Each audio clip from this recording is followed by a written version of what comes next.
expect the Spanish Inquisition. It's head-first only television.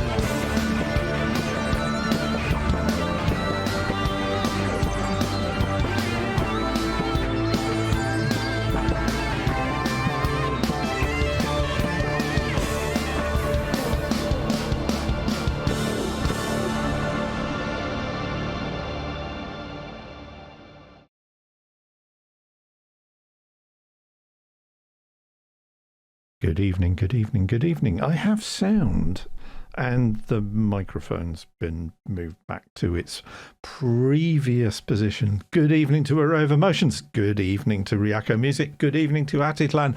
Good evening to Will's Robin. Thank you for joining us on this day, November the 12th, 2020. Today marks the 50th anniversary of one of the great events in Oregon's history. Cast your memory back to the town of Florence in Oregon, who back in the day had a problem to deal with. On November the 12th, 1970, the people of Florence, Oregon, decided that the best way to dispose of the decomposing whale carcass on their beach was to blow it up with dynamite. And it all went horribly wrong. And it was red and white and black, and it was nothing but guts and blood and gunk. Carried by a wind, the cloud moved inland. So everybody all of a sudden start realizing that, oh my God, here it comes in this mist. We were covered, we were permeated with... You get the idea. Good evening, Januarius. Hi, Juha. Yes, blubber everywhere, I bet. Array of Emotions is not wrong. There was screaming. It's just one of my all-time favourite, highly Fortean events, and it happened 50 years ago today. Florence, the town that was host to the exploding whale, now has a national park that was named in honour of the exploding whale in June this year. So you can now go to Florence, Oregon and visit Exploding Whale Park. How cool is that? Riako Music says, boom, bitches, I guessed it. So, yes. Wills Robbins says, what a genius idea. It's just been one of those weeks. It really has. Array of Emotions says, oof, loads of buffering on my end. That's probably I've got YouTube open. So if I close YouTube, Januaris says, here comes the buffering. Same here. Oh dear. Sorry, guys. It has been quite busy on the internet here in the evenings since lockdown started.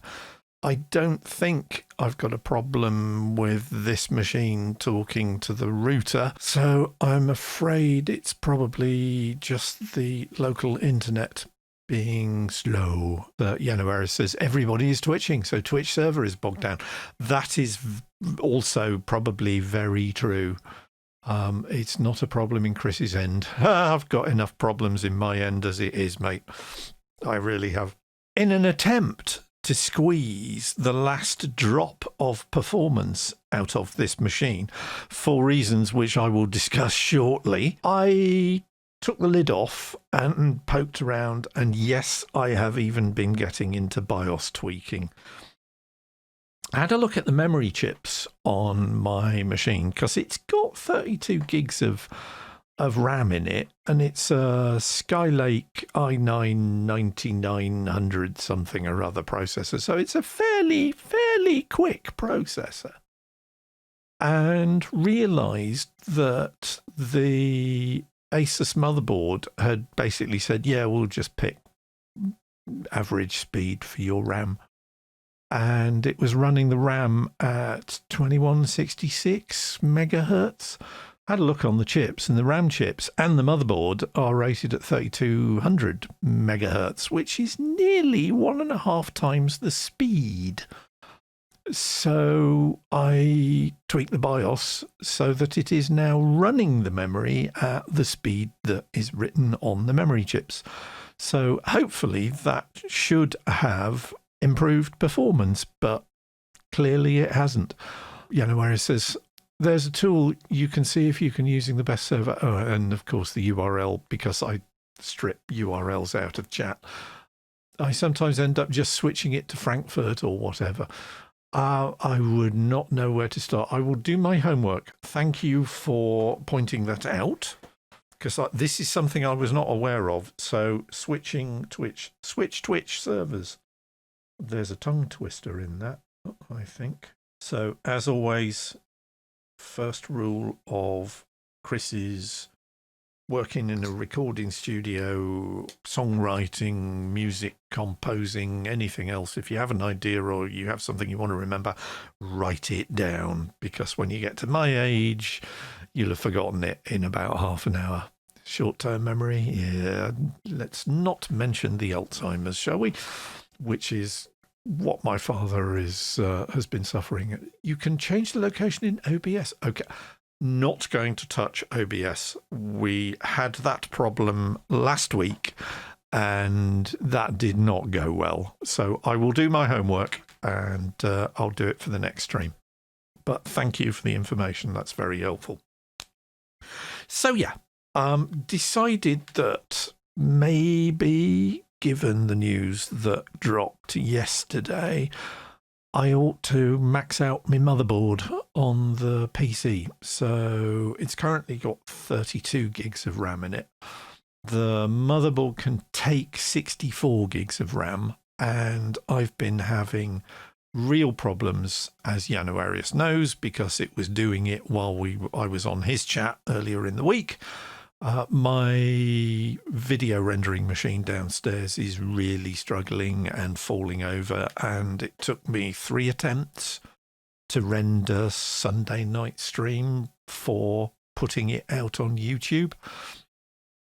So I had a look, took the lid off the machine downstairs, which is an MSI motherboard, also uses DDR4 memory. So Chris had a brainwave.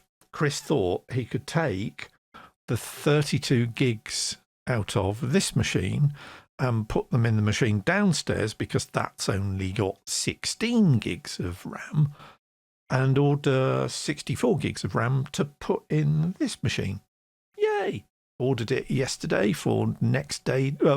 Ordered it on, what day is it? Thursday. Ordered it Tuesday for Wednesday delivery, and Amazon have let me down, and they're going, oh, sorry, we'll email you when we know when it's coming. So I'm sitting on my backside with the amount of RAM that I've always had in this machine, and I was really hoping I could go, yay, shiny new machine today, but no. And I also had an email today from my supplier for my MIDI controller. Stock's not going to turn up until the 18th of December now, so I'm buggered for that as well. Ooh, decoding error, says Yano Arias. No idea, mate. Just glitched for me too. What is going on with the internet this evening? It's everybody and their dog wanting to be online and streaming and doing the Book of Face and all the other things that happen. And maybe they're even tuning into this. Who knows? Maybe. Although I see at the moment I've got 5 viewers and 30 followers. Yes, I've hit 30. And a big shout out to Smolin Music, who followed me 4 days ago. So housekeeping. If you're watching this on Twitch, then hello, thank you for tuning in. I kind of talk about music and get sidetracked, and the subject matter could be anything. And tonight we will be talking about Live 11, which has been announced and will probably drop in February next year. We will be talking about Mr. Frank Zappa and a new film that is coming out. We will be talking about various other stuff. Atitlan66 said, didn't PS5 launch today? And Array of Emotion said it did. Oh, God. I managed to hold off on buying a PS4. I still use my PS3. Didn't buy a PS4 because it's not backwards compatible. And January says, top 1 reasons to get PS5. Atitlan66 says, might be people stream. OS patches. When you buy a PlayStation and plug it in, forget any chance of playing games with it for about 12 hours because it goes, yes, I'm just going to replace everything on the hard disk now. If you got one that actually has a hard disk, of course. And let's not mention Gran Turismo, shall we? Every time I tried playing that for about the first month that each iteration came out, it would go, system update, and download it all again. And I'd just go off for an hour and a half and make a cup of tea and bake cakes and eat a curry and come back, and it was still downloading it. I do not expect that to have changed. Question, has Gran Turismo 7 actually finally figured out how people drive cars yet? And has Gran Turismo 7 actually figured out the physics of what happens when two racing cars collide? Because none of the other versions have. It's hilariously bad. You're driving along and you just clonk. It's like, oh. But of course, it doesn't damage your car or anything like this. Grid, on the other hand, it's like the drivers are bastards. Great game, Grid. January says, I bought an NES with my dad when I was 8 years old. That was my last console. I have some NES. Well, I have an NES cartridge downstairs that was passed on to me by my pal Helen, who was cleaning out her brother's personal effects after he passed away, which sadly is 5 years ago this week. So if anybody wants an NES cartridge that used to belong to Filthy Animal Taylor, just drop me an email because it's no good to me. His PS3 games, on the other hand, I've been enjoying tremendously. January says, I like the arcade NFS games. Classic Codemasters, gimme remake of Severance and we're in business. I couldn't believe that the French Dogue yesterday was talking about N7 Day, and it's 10 years since Mass Effect came out. Where did that time go? So, as we've had a squirrel, let's get the squirrels out of the way and move on to the big news of the week. Big news of the week yesterday. Ableton have announced Live 11. So getting about a 3-year period between drops, between 9 and 10, 10 and 11. 10.1 came out, was it last February-ish? I seem to remember it dropping in the middle of form. Array of Emotion says, what is N7 Day anyway? It's a Mass Effect thing. It's basically celebrating the fact that the game came out, and they've announced that it's going to be remastered for the new Xbox, which also dropped this week,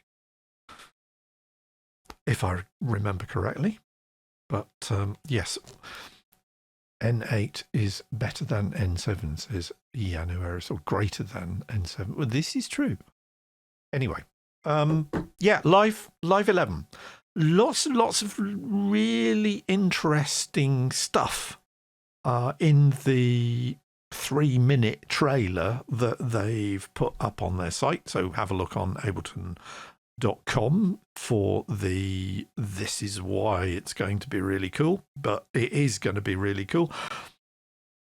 People always complain that you can't comp on Ableton Live. In other words, you can't set a recording going and loop and have several runs at the same piece of a track and then pick the best bits of the best tracks. And that's not true. You can. All you do is you just enable the repeat. In fact, if I just happen to have Ableton Live queued up here. So if you've got, let's create an audio track. I'll show you how you comp in the current version of Live. So there's my loop brace. So we'll start the loop brace at the beginning of this part B. And all you do is you do punch in, punch out, but you do loop. And then when you record and enable a track for comping, what you do is, if I play this, it will start enabling. And this is my first attempt.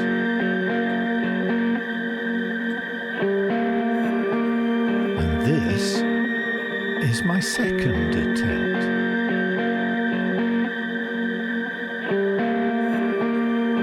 This might be the third.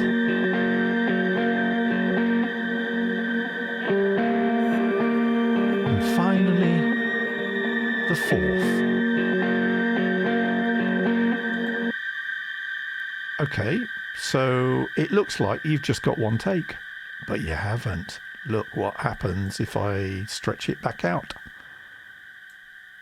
You've got all of the recordings, and you can presently just play them through. If I solo it, it will start enabling. And this is my first attempt.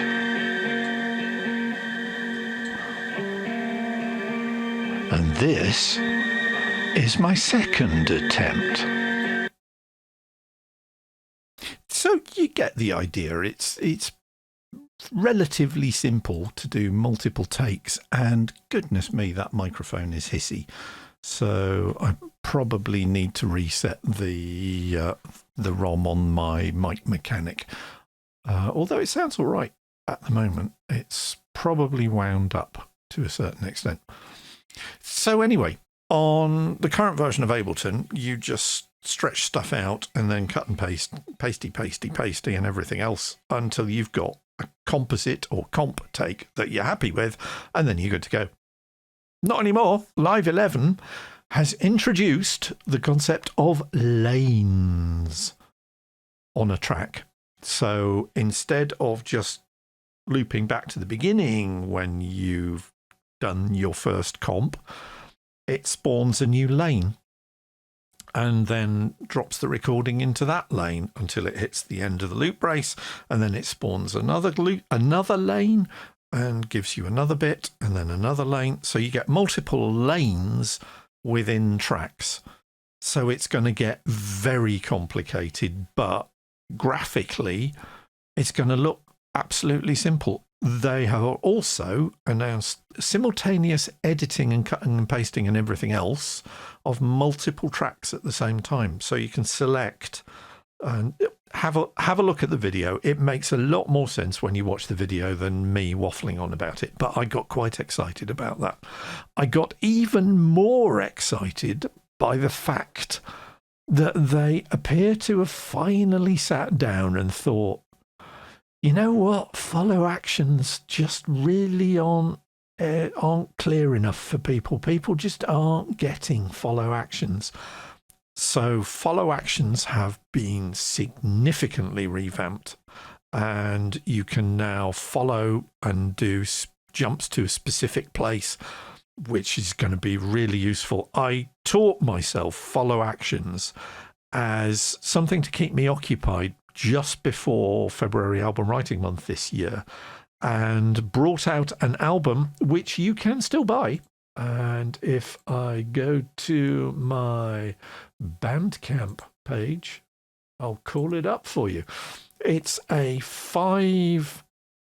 5-track album, which is pay what you want, because it is effectively an experiment, a thought experiment for me to try and understand how follow actions and everything else worked. And I had fun with it. I had a considerable amount of fun with it. And you can hear the results on this album, which is called Generator. And yes, it is a Yes reference. Ryako Music says, buffering is so bad right now. The screen is just frozen with that stupid rotating wheel. I'm guessing everybody is streaming tonight, which is a bit of a drag. So yes, follow actions. You can name your price for this album and hear me basically programming Ableton to make a piece of music that will be different every time I run the live set that was responsible for each of those 5 tracks, which is kind of interesting. So they fixed follow actions. There are 3 interesting new packs, and they're particularly interesting because they've been produced in collaboration with Spitfire Audio. So there is a string quartet, there is an upright piano, and there is a brass quartet of packs, which when you get Ableton, you go to the live site and download and install. And okay, I'm back, says Ryako. Good, glad to hear it. I'm just going to soldier on, and I'll put, as always, I edit these down and put them on YouTube. So your viewing experience, if it is not optimal tonight, do head over to YouTube and watch the recording afterwards. But obviously the whole chat thing is really cool, and I really enjoy it when we're doing these things.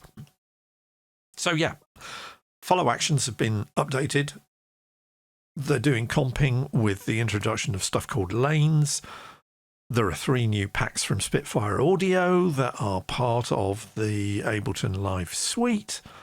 And there are a whole bunch of nice little user interface tweaks. They've also really taken on board the Max for Live probability pack idea.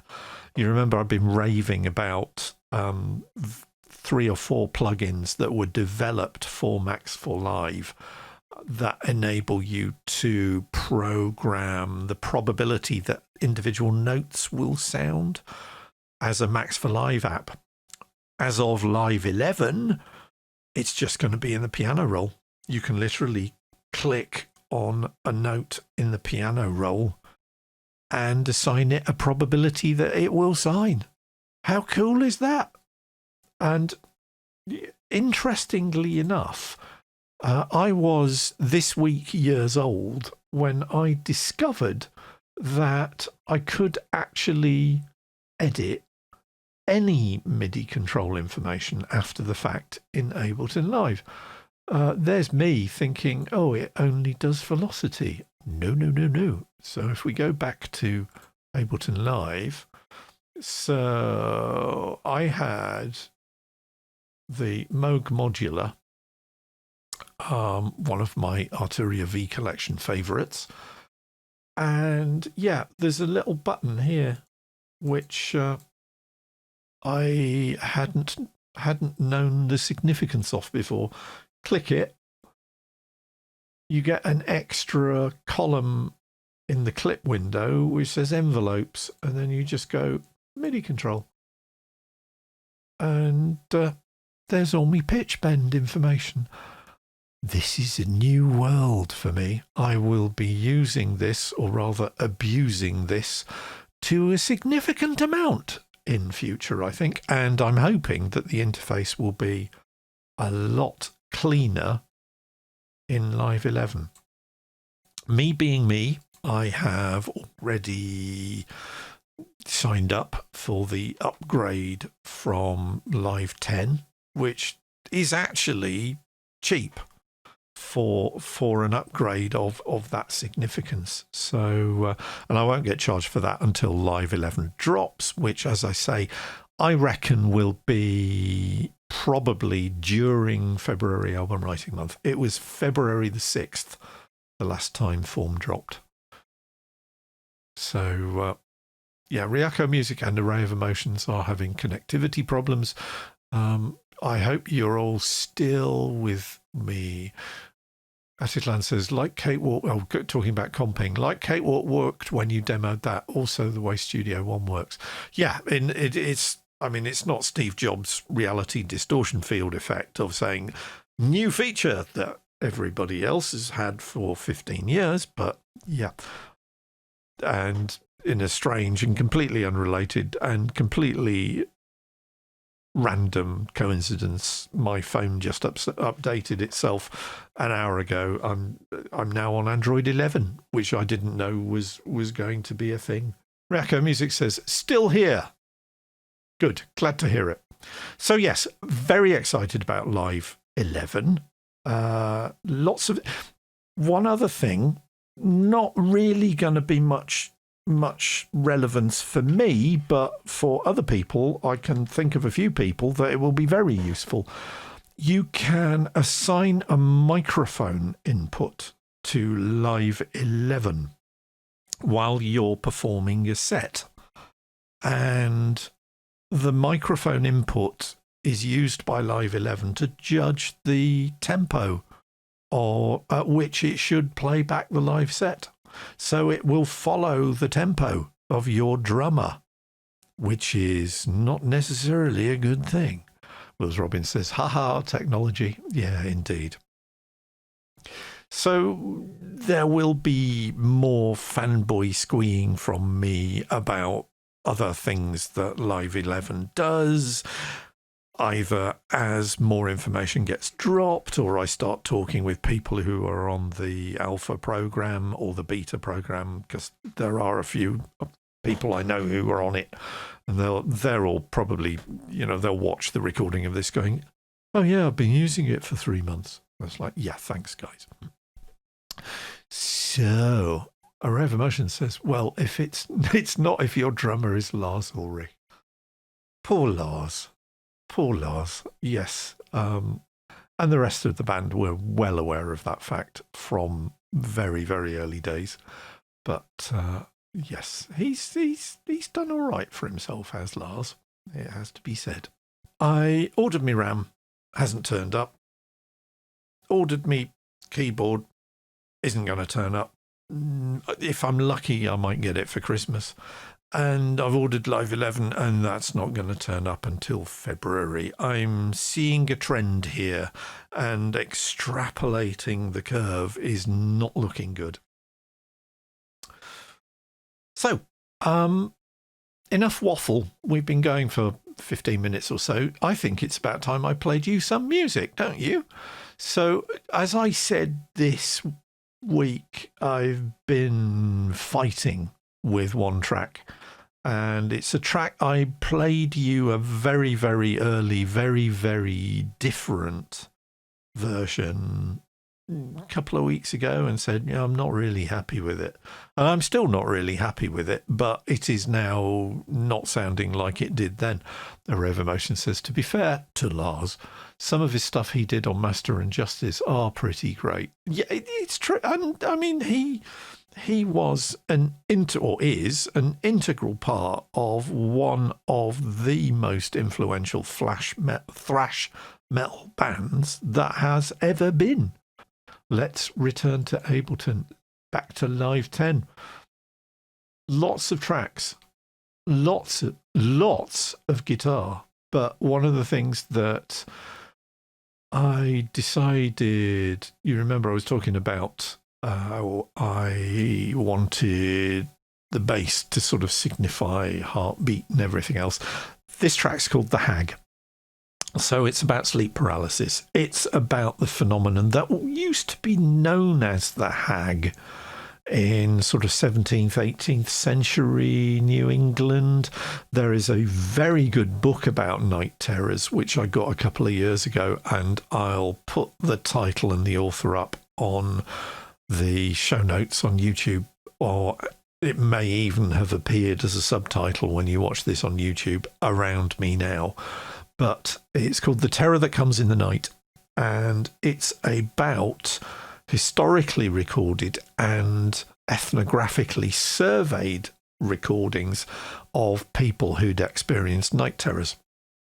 And of course, the whole night terror, sleep paralysis, hag thing went away in the late 80s, early 90s, because that was when the maverick psychologist Bud Hopkins decided that it was actually people being abducted by aliens.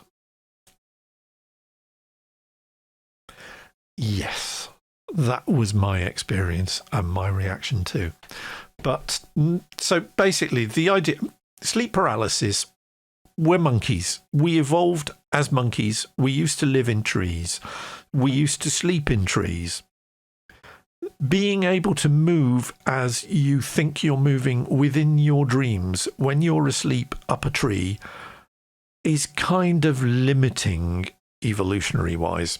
So we evolved a nervous reaction that disconnects our muscles from our brains when we're asleep.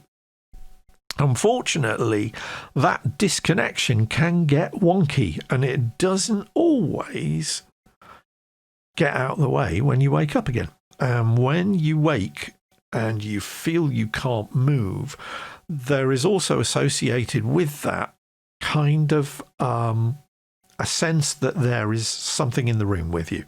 And I've had these night terrors on several occasions, and it doesn't matter how rational a human being you are. When there's an 8-foot-high, dark looming shape at the bottom of your bed, it does rather put the wind up you, especially when you realise that you can't actually call out or shout or move. And so this was known as the hag because the hag would come and sit on you, and that's the idea. So to return to the theme and the explanation of this, what I wanted this to do in saying that the bass is about your heartbeat when you're asleep. Obviously, encountering the hag does things to your heartbeat which aren't necessarily restorative or relaxing. Ryako Music says, do you get sleep paralysis headfirst only? Yes, I do. I have had probably about half a dozen attacks over the last 15, 20 years or so. Yanuera says, I always feel an urge to always point out that humans evolving from apes is merely a theory with no definite proof. It might be true. Oh, come on. The jury is very definitely in on that. And we are very much evolved from apes. And we are also very closely related to Neanderthals, because there was a certain amount of hanky-panky going on. And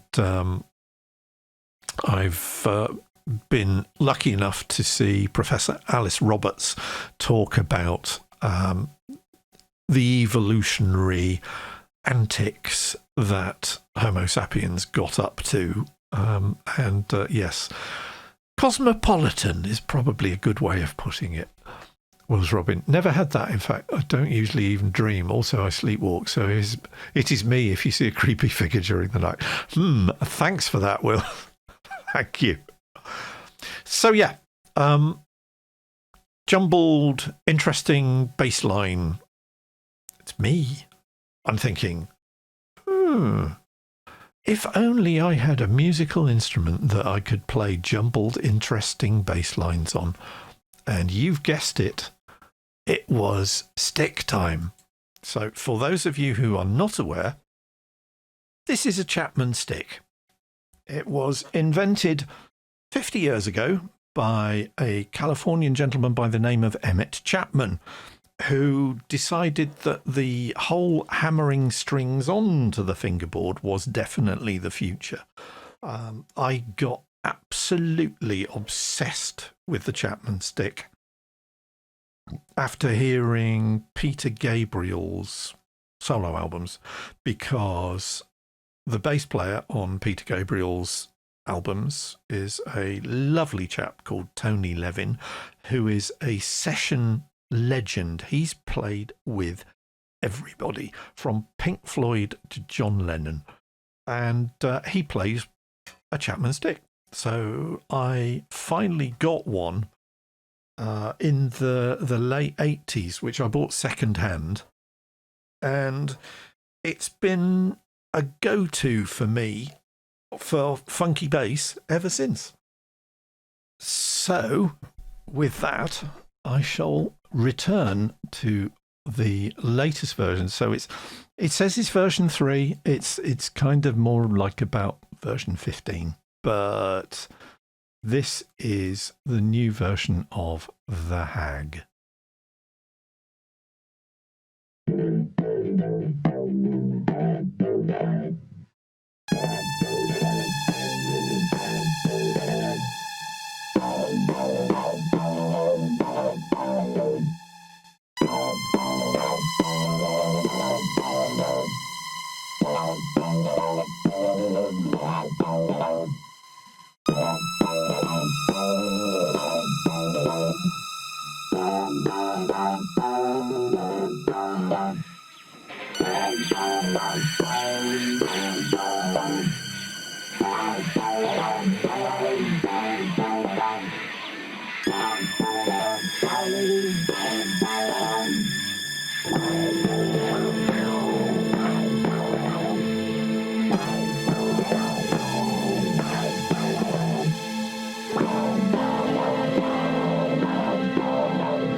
was The Hag, part 3, version 3.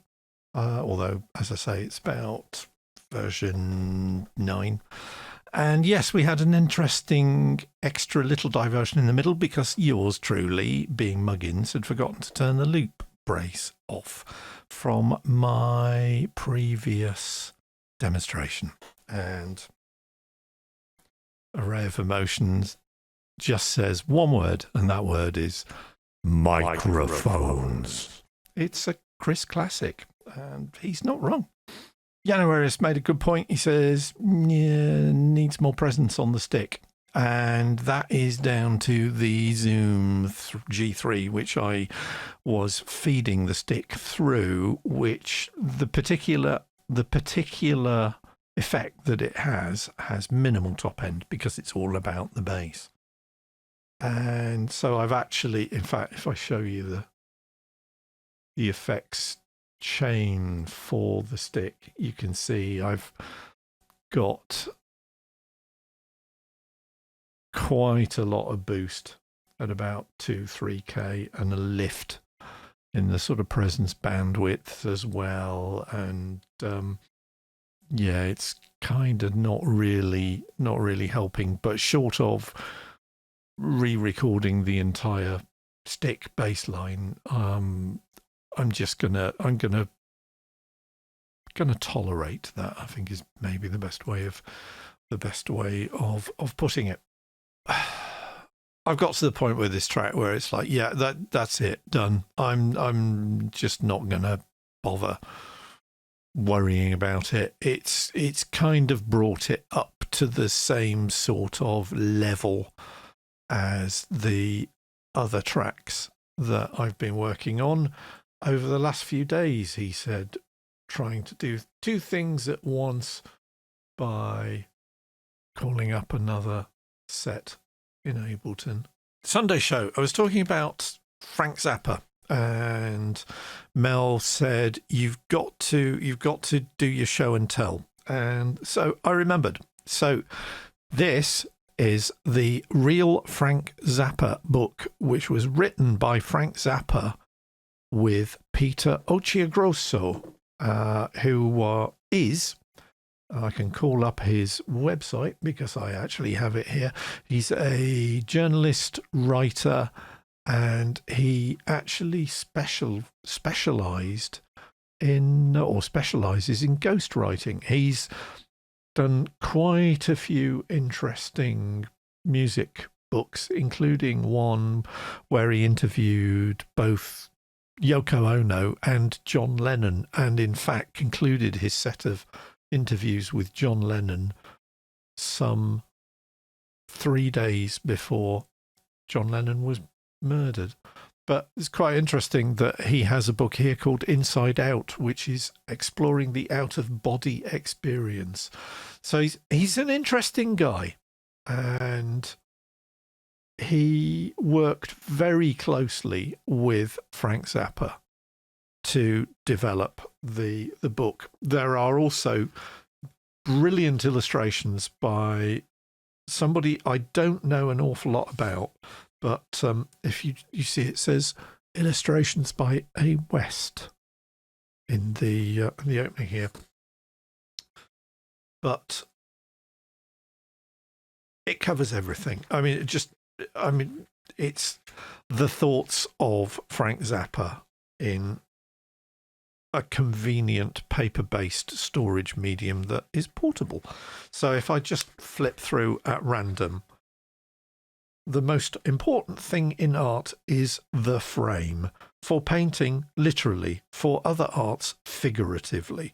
Because without this humble appliance, you can't know where the art stops and the real world begins. You have to put a box around it.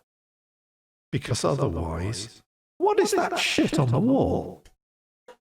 So, Ryako Music says, read some gems. Exactly. There, a lot of it is not safe for work, especially the stories about Steve Vai as a very young session guitarist's induction into the rigours of road life. But what have we got? Music as an alternative to college. So lots of stories about Captain Beefheart. You remember we were talking about how Captain Beefheart hooked up with Dr. Samuel Hoffman, the podiatrist from New York who moved to LA, got employed by Miklos Rocha and Bernard Herrmann to play theremin on a number of fairly well-known films, including Spellbound by Hitchcock and The Day the Earth Stood Still, of course. So, yeah, it's difficult.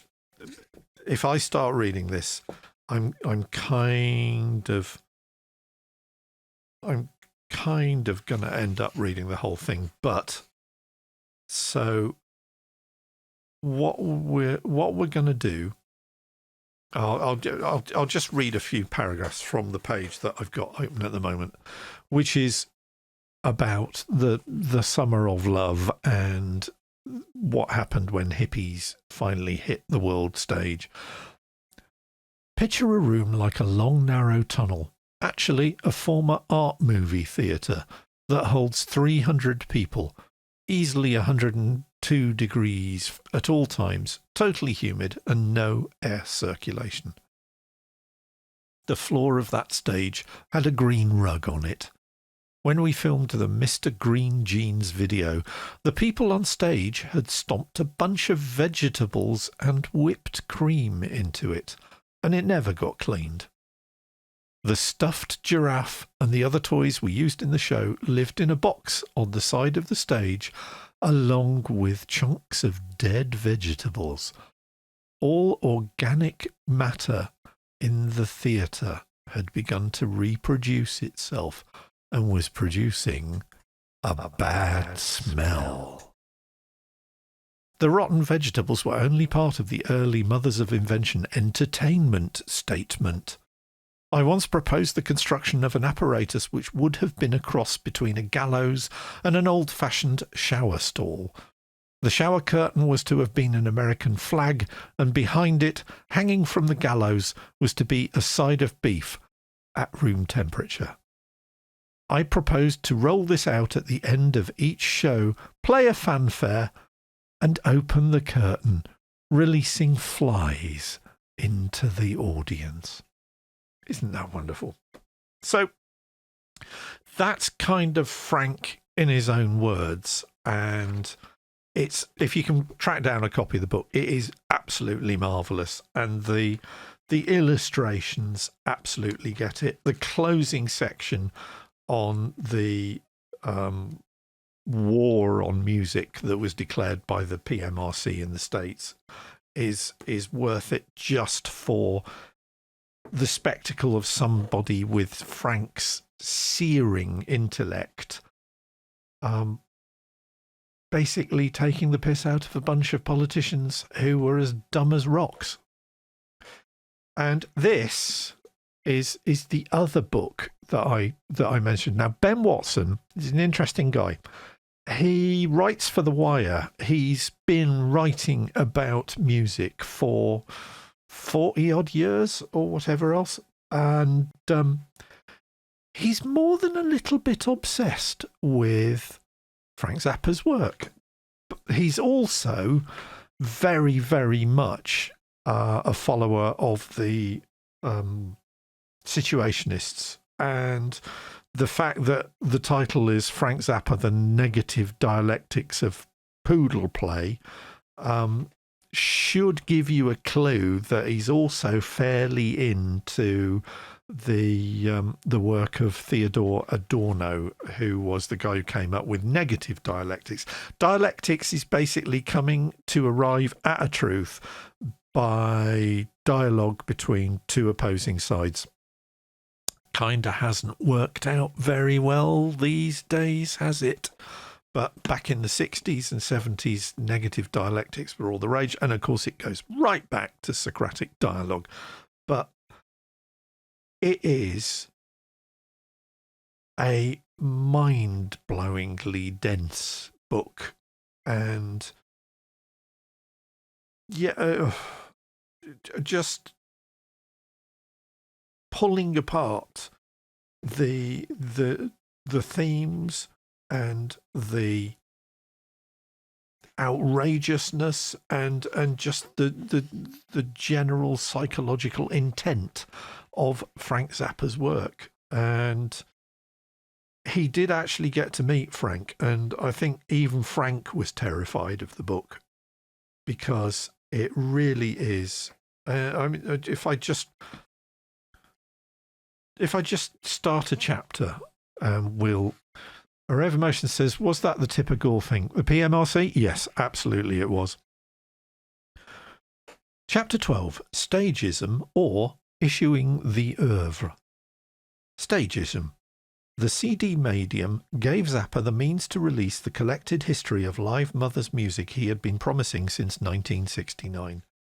The records came in 6 volumes of double CDs, over 13 hours of music chosen from a formidable archive of material, ranging from early 4-track through to the 48-track digital recordings made on the 1988 tour.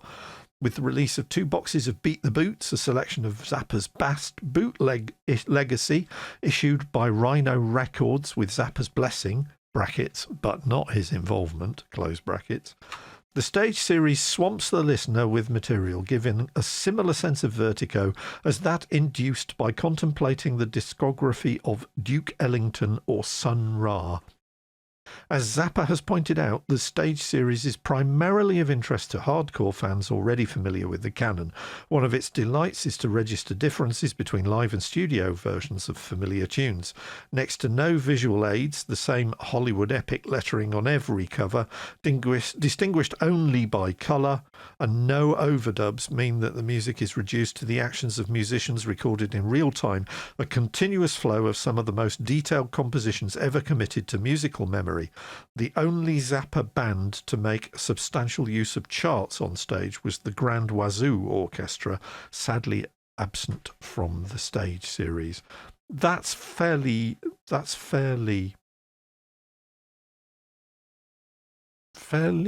straightforward. Let's go into the more densely academic. During a 1975 radio interview, Zappa found a recent record by Elliott Carter in the station library and insisted on playing it. He claims that Double Concerto for harpsichord and piano got such a good response from the phone lines that he played it twice, as well as the duo for violin and piano on the other side. Research to amplify the timbral qualities of the 2 instruments, Carter's Double Concerto seems to have influenced the flavour of the pieces of Musique Concrete that intersperse the tracks of Lava in the manner of We're Only in It for the Money. Elliott Carter has the usual reputation for formidable intellectualism thrust upon pre-minimal academic composers, but Zappa's use of his material shows a different side. In fact, Carter used to listen to jazz with his friend Conlon Nancarrow, and one can discern a rhythmic spark and soloist velocity in his oboe concerto that is distinctly unclassical. Whereas the music concrete of We're Only in It for the Money emphasised a vulgar physicality and blatancy in the urgency of his electric effects, a feature which can be found in John Cage's Fontana mix and in Conrad Burma. The Leather series used Carter's sense of spatial vastness.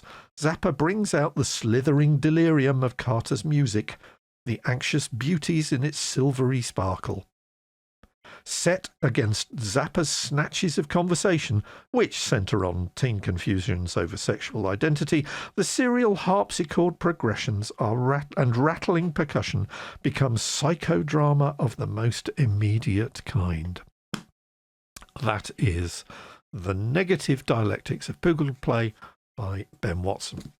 But the reason that you may see Zappa popping up rather a lot at the moment is that there is a new film out about Zappa, which I really, really, really want to see. And I'm just going to try and call up, obviously, because it's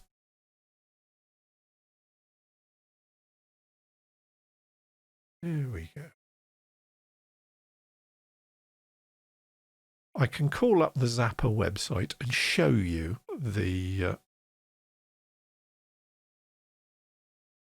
so the documentary features most of the big names from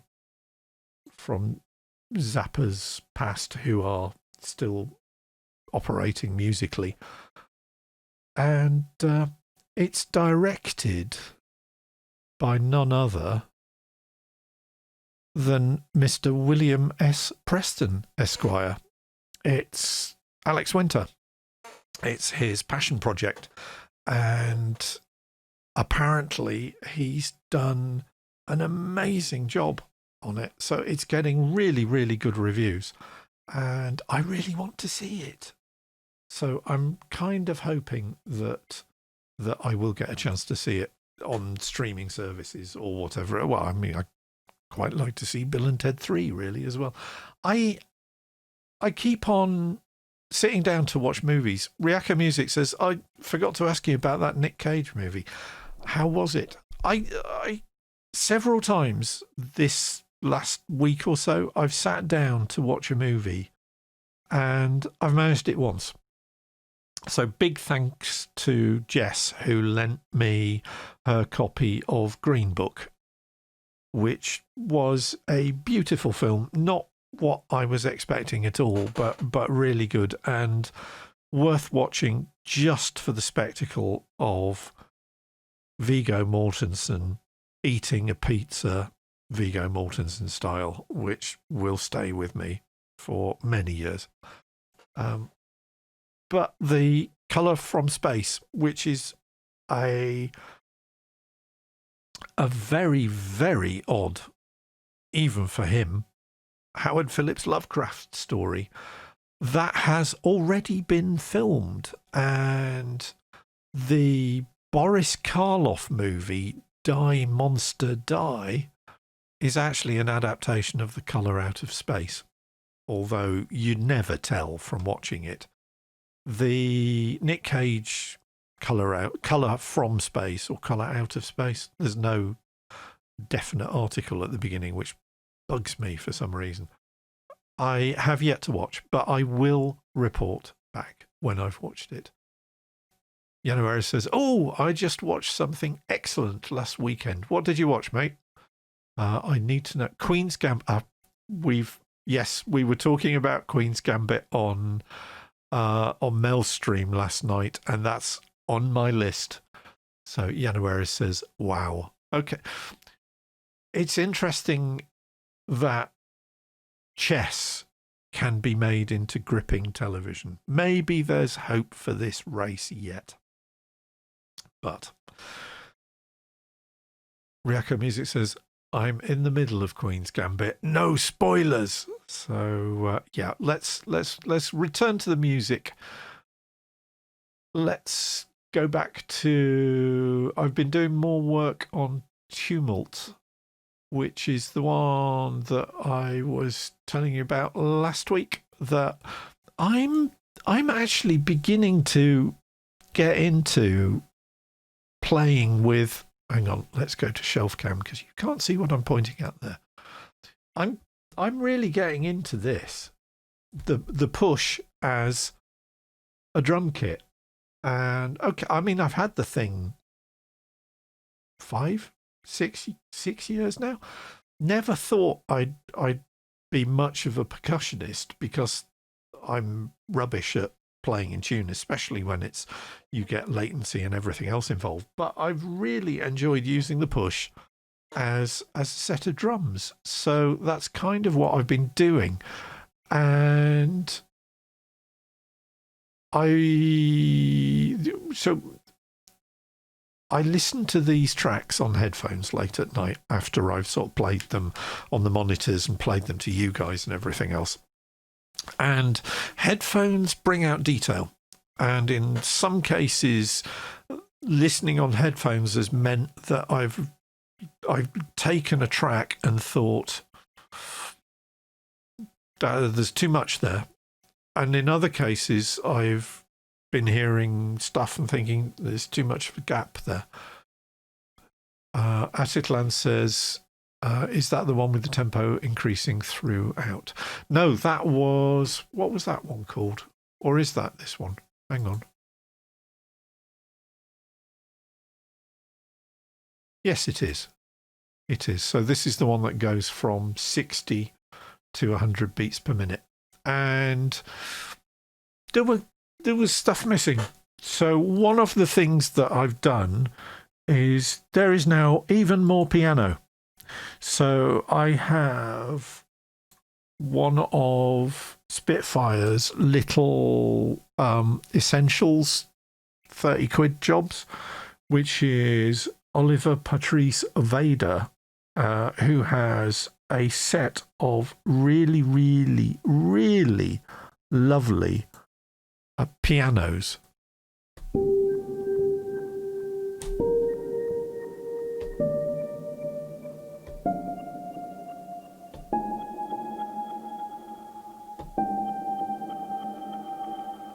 Isn't that lovely? The beginning, I thought just having the bass heartbeat was maybe a bit too on the nail, so I've added this Oliver's Alech, which is Alech Glacier in Switzerland, is it? Glacier piano. Very atmospheric, says Atitlan. It is indeed. I also have been learning how to use decent slapback, and I've been fiddling a lot with the... Where's it gone? It's not there, is it? Talk amongst yourselves for a minute where I try and find all the different tracks. There it is. So I've been playing with the ducking function on Ableton's delay to get something that sounds much, much more like a heartbeat than it did. And I'm just going to shut up and play you the new version of it. So it's a bit different.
So remember to turn the microphone back on this time.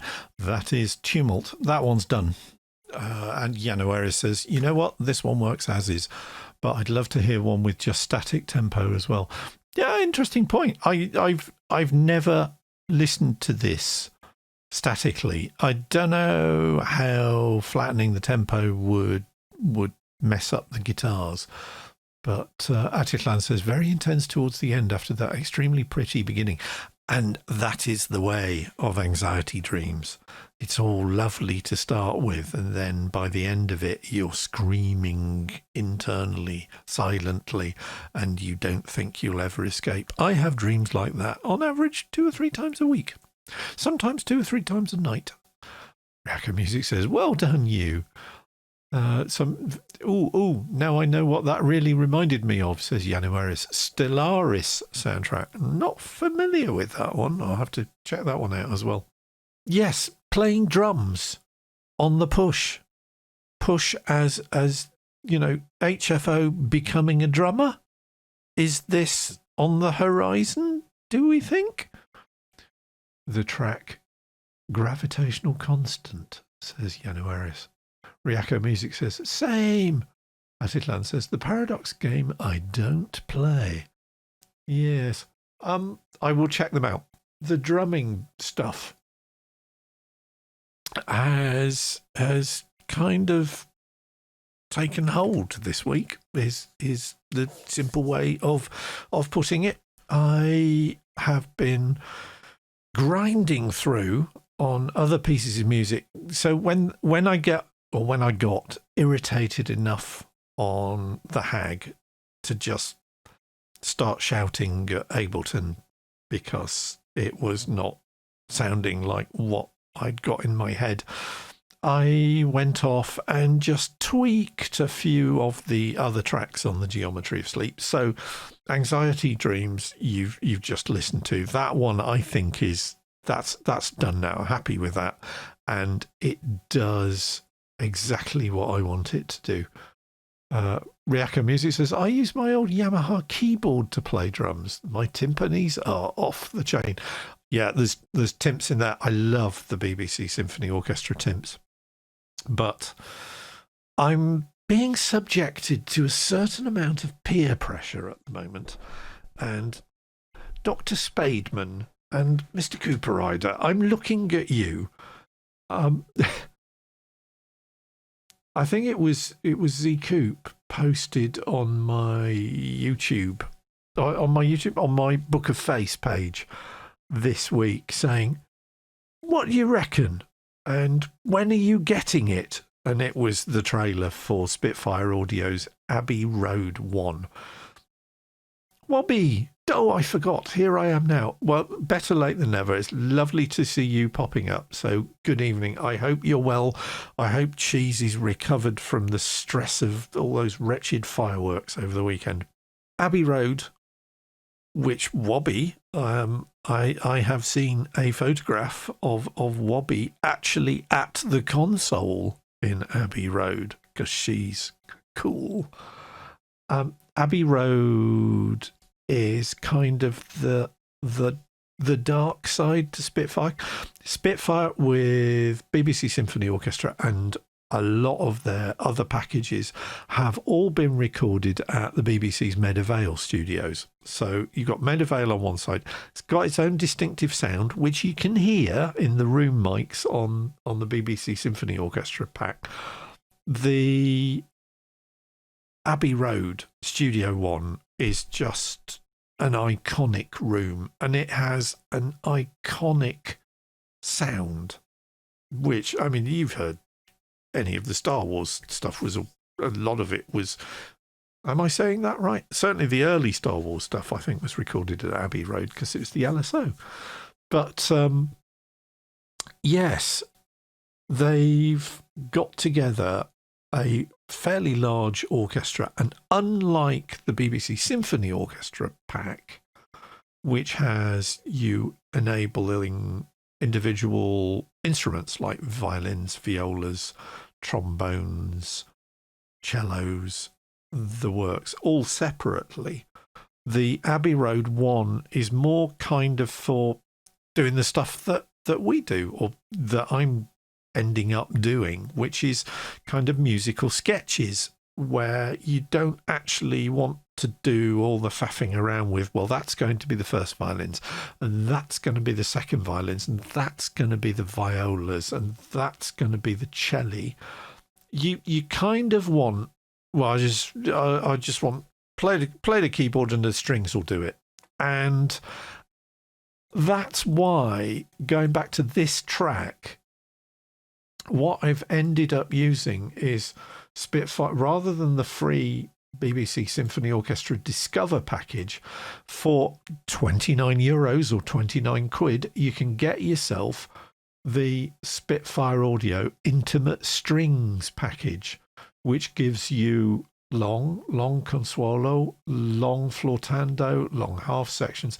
So you get basically all the strings, but it's done in a way that makes sense if you just ask them to play particular notes. And I've found myself using, so I've got the epic brass and the intimate strings are the two that I bought. And I bought the cinematic percussion because percussion. So that's what all the drums on that are, apart from the timps, which are BBC Symphony Orchestra. The rest of it is Spitfire Audio's cinematic percussion, 29 quid VST plugin that I absolutely love. And so I've already kind of strayed off from using BBC Discover, which I was using for, when did I get it?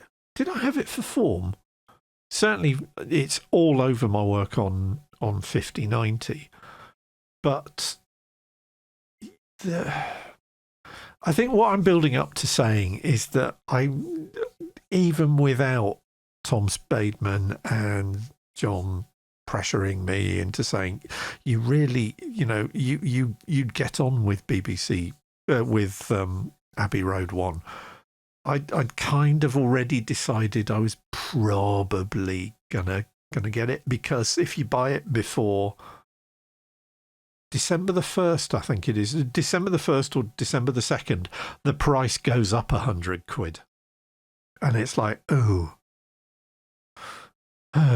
okay. And so I was sort of wavering. And then going back to our hero and our guru and our mentor, the lovely and rather wonderful Guy Mitchell-Moore, has had his copy of Abbey Road 1 for about 3 weeks now, and on the day it dropped, he put a YouTube video up and said, I've had this for 2 weeks and it's lovely, and listen to what it does. And that 30 odd minutes, I was just going, okay, I'm going to be spending more money. I mean, apart from anything else, there is one essential piece of orchestral percussion that I have been looking at, trying to find a decent one as a VST plugin in Live since I started Live, which was with Live 8 back in the dim and distant past. I mean, it must be, 10 years ago? Ish. It's not far off, I wouldn't have thought. So there is one percussion element that is obviously missing from my work, and I feel a need to include that item of percussion in my work, and that is an anvil. At which point you're all going, what? So no, I'm not talking about recreating the anvil chorus. Going back to the 1990s, I got obsessed with a television series, primarily as a result of hearing the theme tune and thinking, holy cow, who's done this? And that television series was Babylon 5. And the composer of all the music in Babylon 5 was Christopher Franke, who sometime member of Tangerine Dream and an absolutely astonishing composer. Babylon 5 had a different theme tune every season for the 5 seasons that it ran. And every theme tune outdid the one before. But the pivotal signature sound of those Babylon 5 theme tunes is an anvil. And I just felt it's like... So, I mean, Atitlan66 says, greatest science fiction series made. Thank you. Certainly the best written. The fact that you could have one episode in season 1 that shows you half of a story, and then 3 years later you get the other half of the story and they fit perfectly, and you're thinking, how on earth did JMS or Joe Straczynski set that up? Absolute genius. And even the fact that their leading man becoming desperately ill and having to leave the show, they actually managed to work its way into the plot in a resoundingly satisfying and perfect resolution. Yanuera says the boxing episode is the best one. Ryako Music says they were so dramatic. And that cast, I mean, I know a lot of them aren't with us, but I just worshipped the ground that Andreas Katsoulis walked on, because he was so good in that. And it's interesting how Boxleitner and Peter Jurasik both crop up in Disney's Tron. And because I hadn't seen Tron for years, and then watched it when it came out on DVD. And of course, I knew that Boxleitner, being Tron, was in Babylon 5. What I hadn't twigged was that Peter Jurasik, who played Londo, was the actual aerial program, who is very, very happy about helping people to achieve retirement age in Tron. It's like, oh. Atitlan says, Jakar and Londo's relationship, greatest since Serverland and Avon. Yes, I can see that. Ryako Music says, Londo for life. Yep. Great show. But the music, there aren't very many television series that I obsessively go and track down the soundtrack albums and listen to repeatedly. But the Babylon 5 soundtrack albums were in my Walkman for most of the late 90s, and I still listen to them. And that anvil just gets me.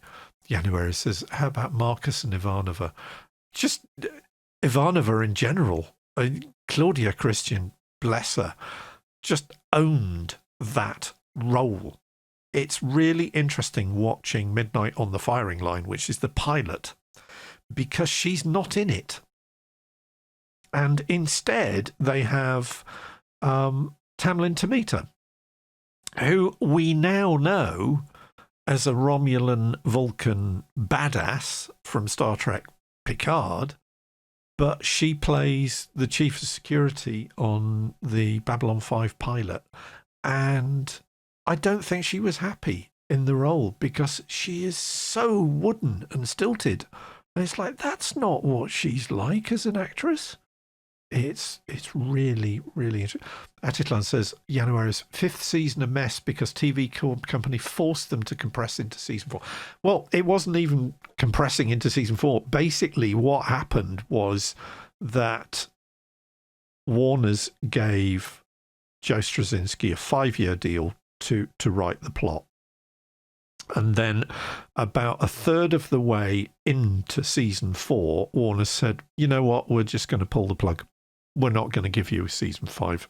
I know we said we would, but we're not going to. So Straczynski went, ugh, and being the stalwart that he is, tied all the plots up together, and they filmed them, and everything finished at the end of season 4. And then Warner's went, oh, that got really good ratings. Okay, yeah, do your season 5. Absolutely, Matt. And there is a DVD box set, which I have, of course, that has the made-for-TV movies that they did, which are kind of, one of them's okay, one of them's a bit ooh. It's got Crusade, which was basically the Rangers, so it's lots of Marcus, and it's about the machinations and the results of the new plot that they brought into season 5 that really, really didn't work. And Crusade lasted 1 season, which is a shame. And it had promise, but it wasn't Babylon 5. So it was... January says it got better treatment than Firefly. Yeah, absolute. Looking at it now, and there's special effects, and there is a story which JMS has covered in great detail. The Netta Digital Entertainment saga is it doesn't reflect on certain people very well. Let's just put it like that. The special effects are all kind of a bit wonky now. I mean, they get the job done, but they were shot in standard definition, and unlike Paramount, who have gloriously updated Star Trek, the original series, and Star Trek The Next Generation into high definition for release on Blu-ray. And if you haven't seen Star Trek The Next Generation in high definition, holy moly, are you in for a shock, because it looks like a different show. Basically, Warner Brothers just went, yeah, we're just going to bury it. We're not interested. It's not going to make us any money, so we'll just bury it. Which is such a shame, because it was an amazing series. And JMS also got involved in things. Well, JMS wrote a lot of Sense8. And again, that had a very, very similar sort of treatment, because he's pushing the boundaries. He's doing stuff that science fiction tends to do. And studio executives went, oh, we just want franchises that we can milk, and we don't actually want to think about the issues involved and raising discussion points and everything else. Raka Music says, the FX was so cool at the time. Yeah, they were cool in a sort of video game sort of context, but broadcast television, it really, I mean, when I got a big telly and started watching it on a big telly, it's like, oh dear. Oh, and another reason why it'll never get the posh treatment, even though Star Trek did, is because it was all shot in 4:3. So it's old square television days. Forget widescreen. But yeah, just the whole cast. Wonderful stuff. And so if you've not heard Christopher Frankie's music for Babylon 5, you can still get at least 3 soundtrack albums. And it'll all be on YouTube, unless Warner's have actually issued DMCA takedowns on it. Atticlan says, Sense8 has some really big emotional hits, highs and lows. And again, Straczynski's brilliant at doing that. You know, you feel for the characters. You care about the characters. Even the nasty ones who are genocidal lunatics. You think, oh, poor Londo. And yeah, Jakar goes from being this sort of scary, is he really, you know, a good guy or not, to being the absolute hero. And so, yeah. January says, talked about the Shield. I saw a 16:9 version, and you can see cameraman standing edge. No way! Oh, dear. There are a few framing issues on the early releases, even of stuff like The Matrix, where the 16 to 9 and the 2.35 to 1, whatever, normal, Academy formats 1 point. Don't get me talking about aspect ratios. It's the bane of my life, especially as my early DVD player used to look at the picture it was displaying on the television and go, oh, that's widescreen. So it would go pink and fill my television screen with the appropriate part of the picture. And that was 15 years ago, and the magic smoke escaped from that player, and none of the other players that I've had since are intelligent enough to go, oh, this is 14 to 9. So technology in some cases goes backwards from how it was in the early halcyon days of DVD, where I was buying DVDs almost on a weekly basis, and if you saw my living room, you'd go, oh, that explains a lot. So we've covered the HAG. We've covered anxiety dreams, which is the speedy up one. What I'm going to show you now is a work in progress.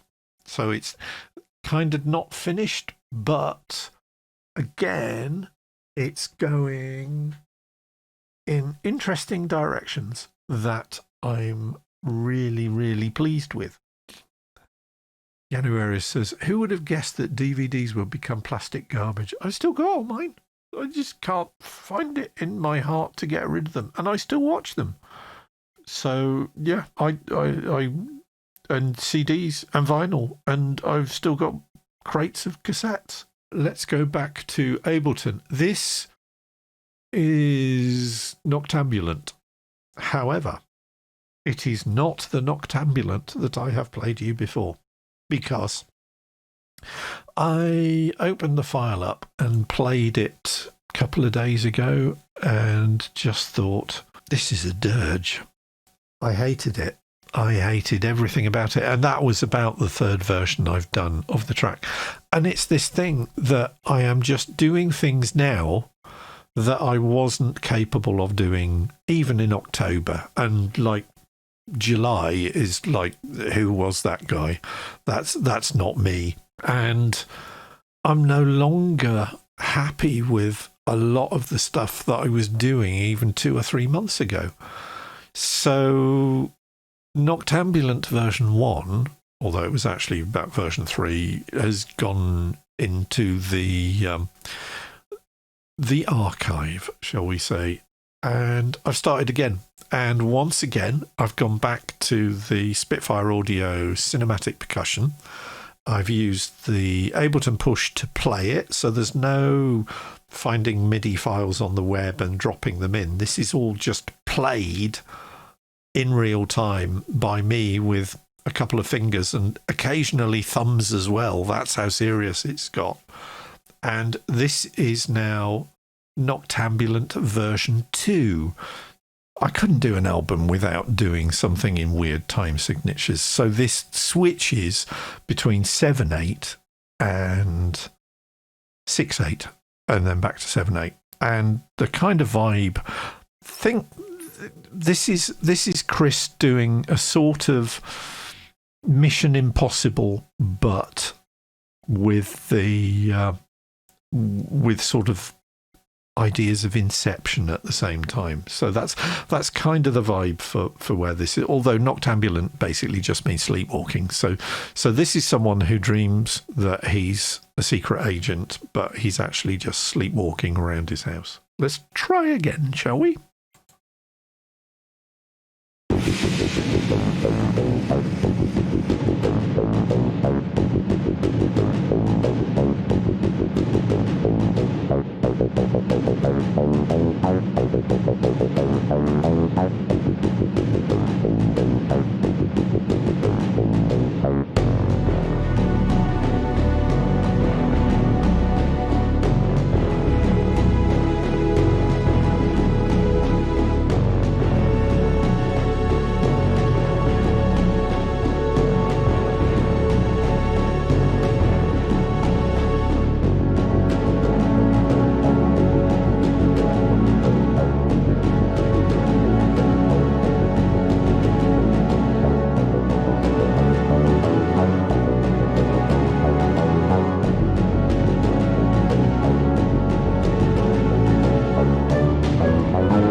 And let's face it, you've got to have a gong hit at the end, haven't you? Buffering. Oh dear, everybody's buffering. I've just noticed I'm getting that detuning thing again. I don't know what that is. How strange. It's still a work in progress, so I will tweak. And Bobby, you were saying about was it the W1? You'll notice the only sort of thing I've got on the master track on this bus is the original version of that, which is the L1, which is the Waves Ultra Maximizer, which does a fairly good job, but I will eventually replace that with Ozone. What I've been finding, what I've tended to do is that if I mix the whole thing with nothing on the master track and then drop Ozone in, it completely changes the character of the mix, and I have to sort of go, I have to start again.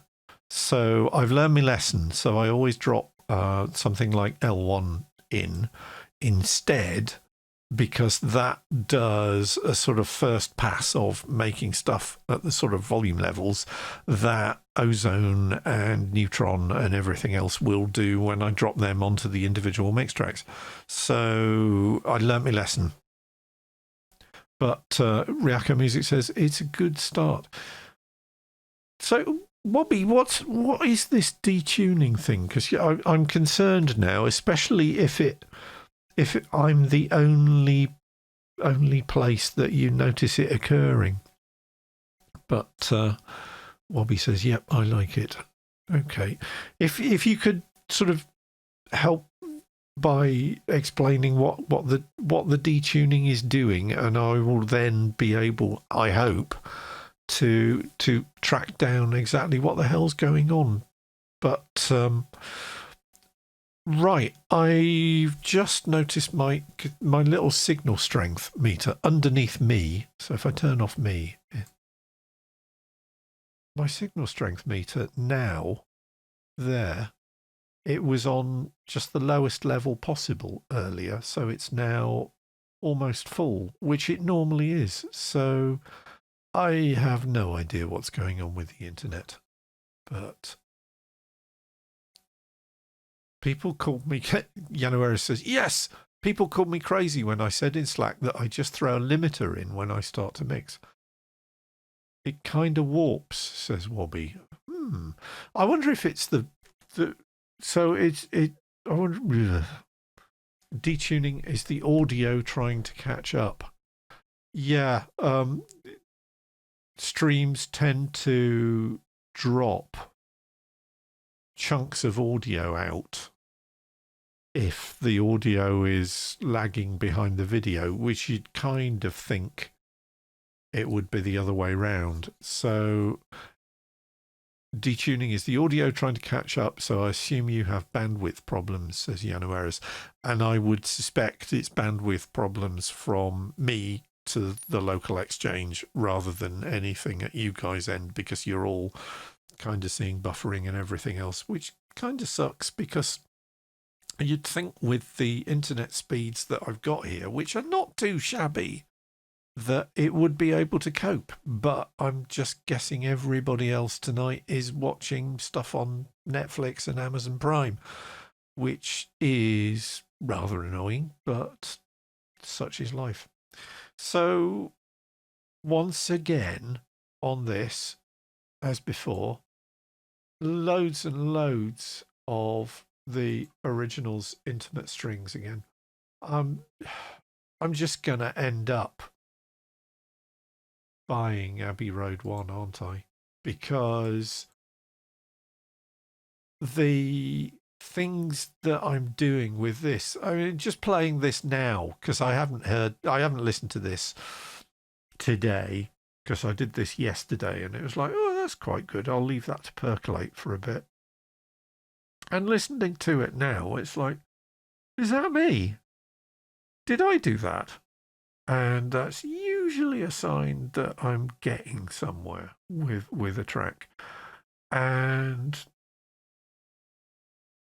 I've cut bits out because it was too busy. So I mean, you notice on the actual tracks that there are quite a lot of gaps, but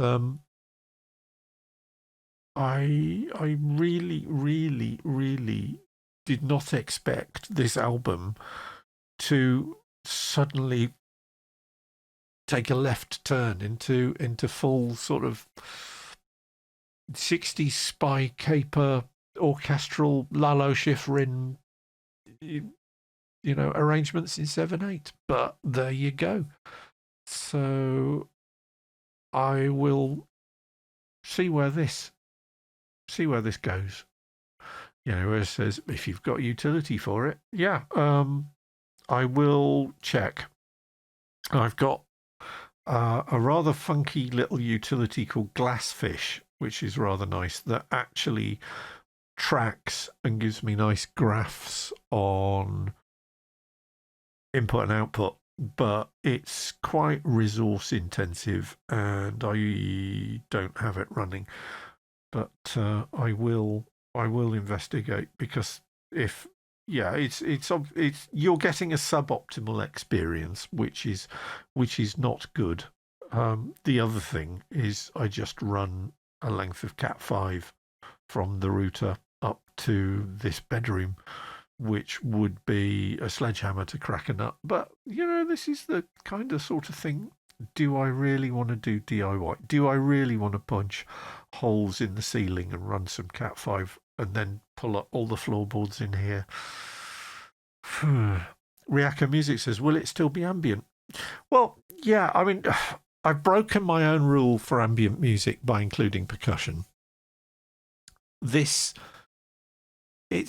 one of these things that, okay, I had an idea of where I thought I was going to go with this, but I like the idea of this as in context of an ambient album about sleep, of something this grandiose and different and completely off the wall is sort of in keeping of somebody having a really, really good dream.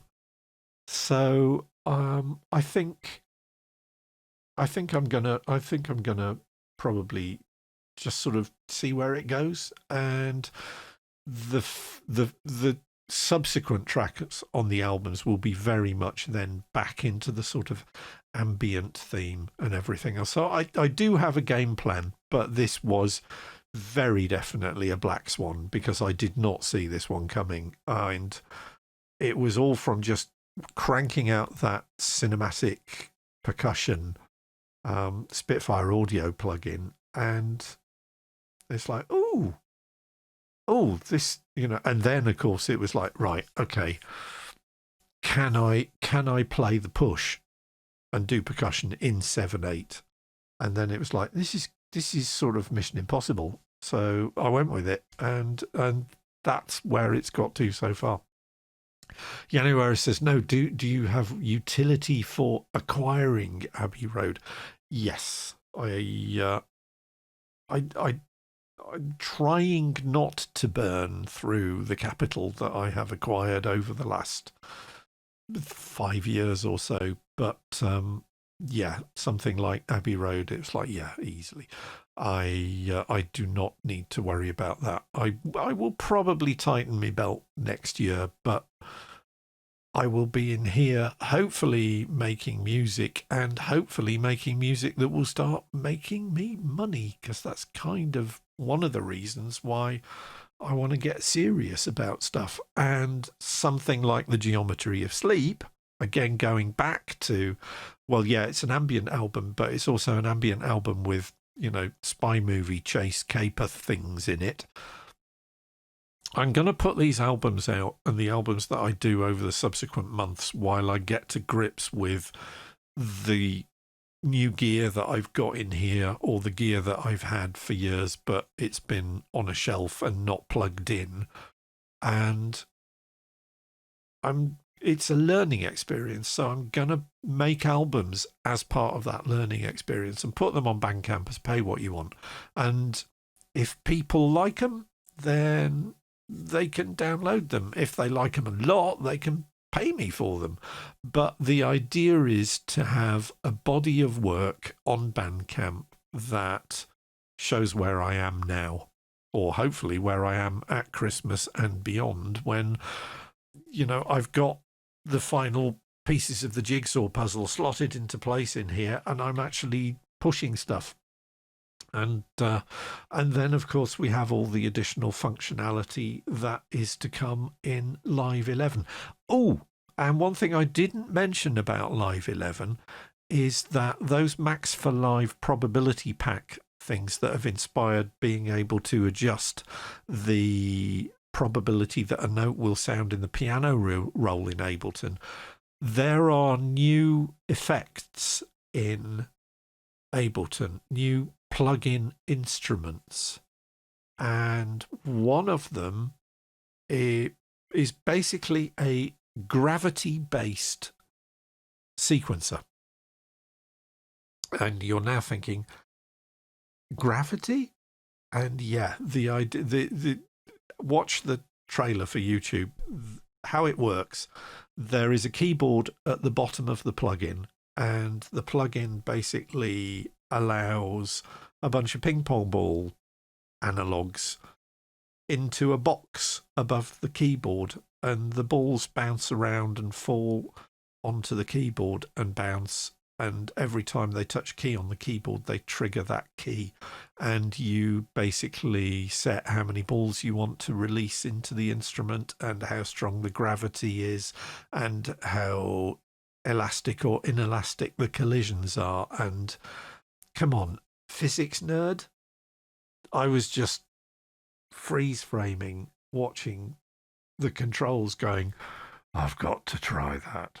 So all sorts of weird stuff could be coming out of HFO Studios between now and this time next year. So touch wood, touch environmentally friendly, locally sourced, reclaimed wood. I'll have plenty to do, but yeah, I think I'm gonna pull the trigger on the Spitfire, and that will probably permeate back into the arrangements in this, because anvils, and there are a number of things that a 299 quid software package rising to 399 on December the 2nd.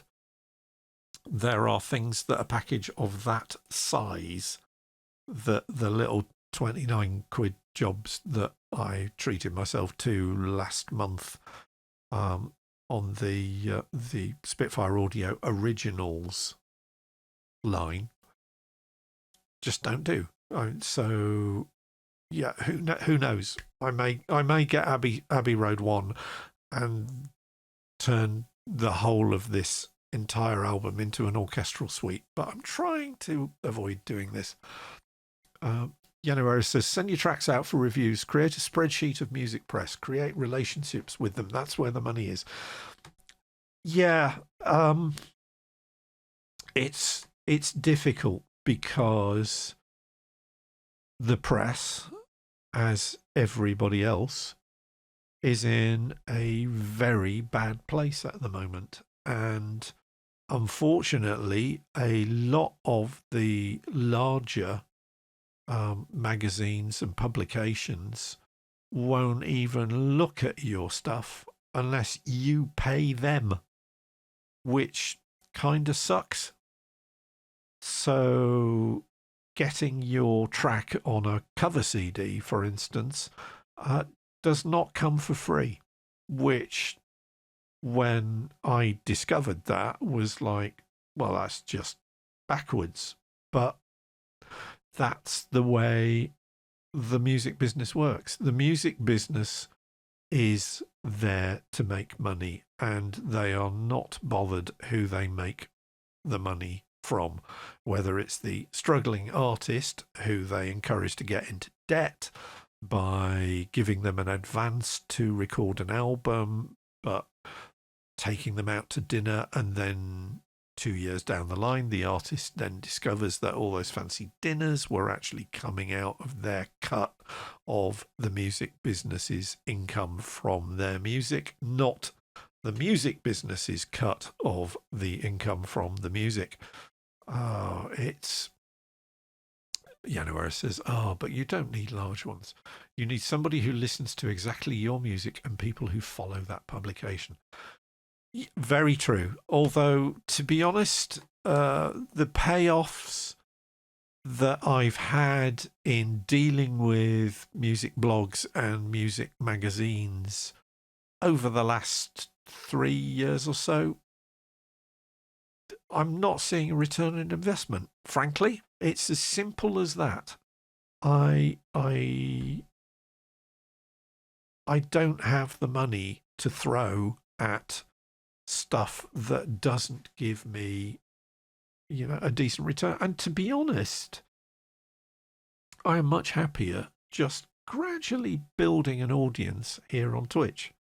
And I like the format of doing this on Twitch. I like the fact that people are actually coming along to hear what I do, hopefully because they like what I do. And January says it can just be a blog with 200 subscribers.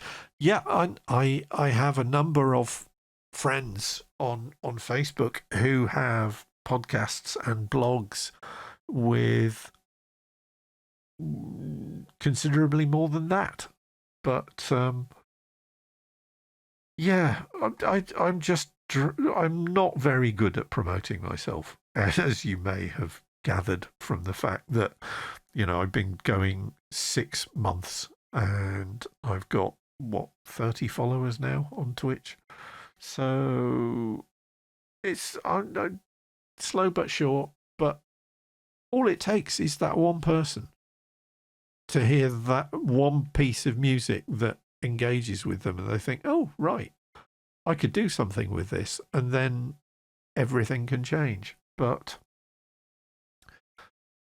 yeah, January says, don't aim for the big releases. Build it gradually. First the small ones, then larger and larger. Yep. And maybe that's something that I can work on next year. Ryako Music says, I also like the format of Twitch. And you're owning it, really. At the moment, you're leaving me in the dust. But I am really enjoying your streams on Wednesday night, in which Mel is rescoring or creating a new score for Fritz Lang's 1927 movie Metropolis. And if you've never seen Metropolis and you want to hear Metropolis with some kick-ass music that range from full orchestral to rap and drum and bass and death metal, then Mel's the person you need to seek out. And Mel says, I'm terrible at promoting myself. Terrible! In all caps. Buffering again. I can't really. So I don't think it's. So I've got 3 bars on my internet meter here from here to the router. But yeah, January says, yep, one person at a time. Indeed. So that's me. That's me third piece of music. Have I got? So I was just we go back to. So what have we got in here? So I started off, as I normally do, with my go-to bass machine, Arturia's CZ101 emulation. Absolutely glorious weaponry of sounds in that thing. So if you haven't got the V collection or you haven't got the CZ101, do grab hold of it. It's amazing. And once again, I've got a nice hand-played bass line, no MIDI, or no MIDI files, just me playing the push.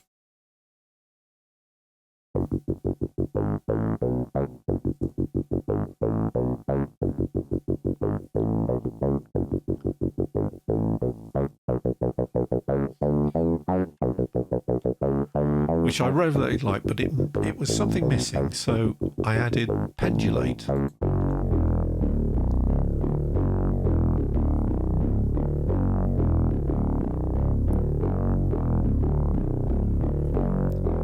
that pendulate bass synth, it's monophonic, it's free, it's so wonderfully fat that I absolutely use it wherever I can. So there we've got a Pigments pad,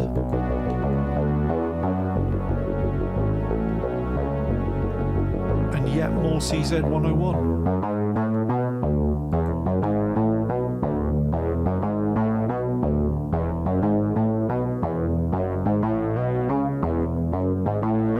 Pigments.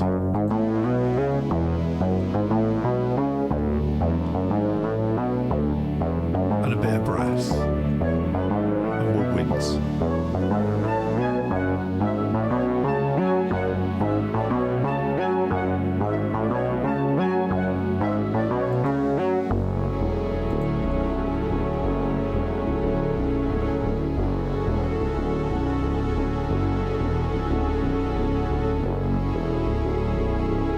Sounds kind of different without the percussion, doesn't it?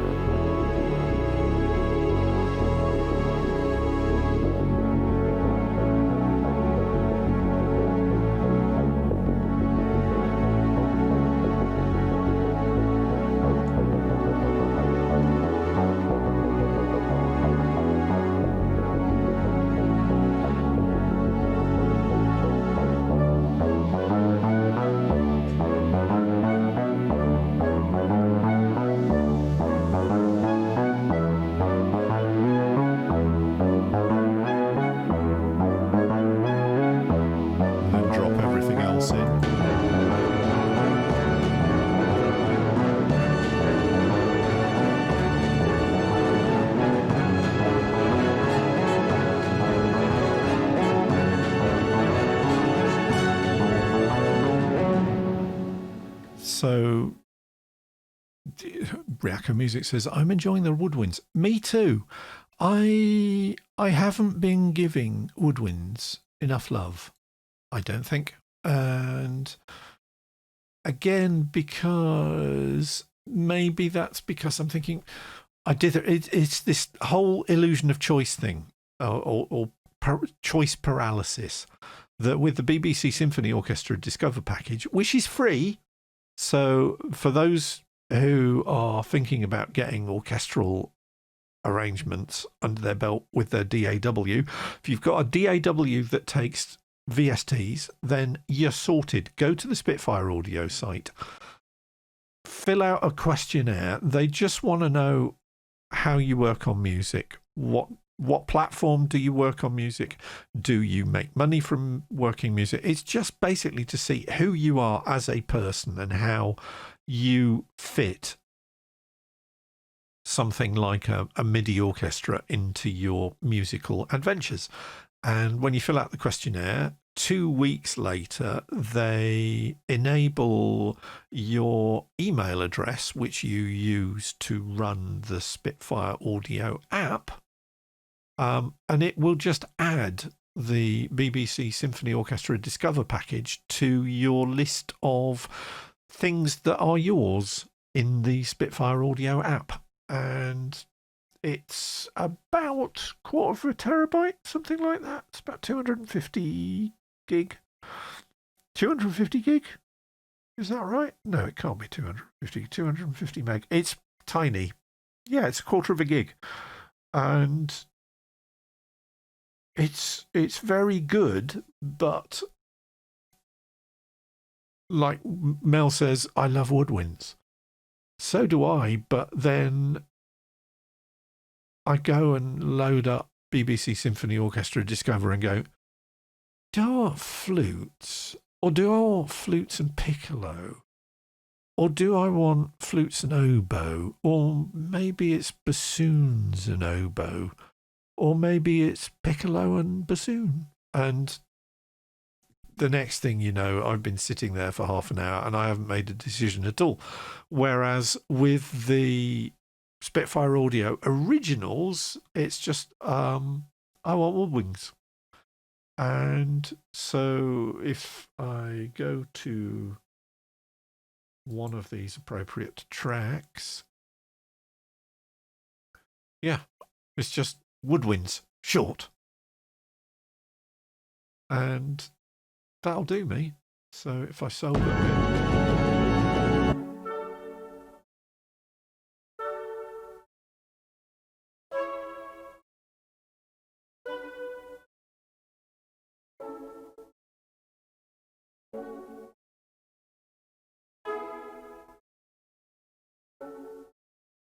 isn't that beautiful? And so, and Yano Eris says, I cannot recommend BBC Symphony Orchestra Discover enough. There is literally no reason not to get it right now.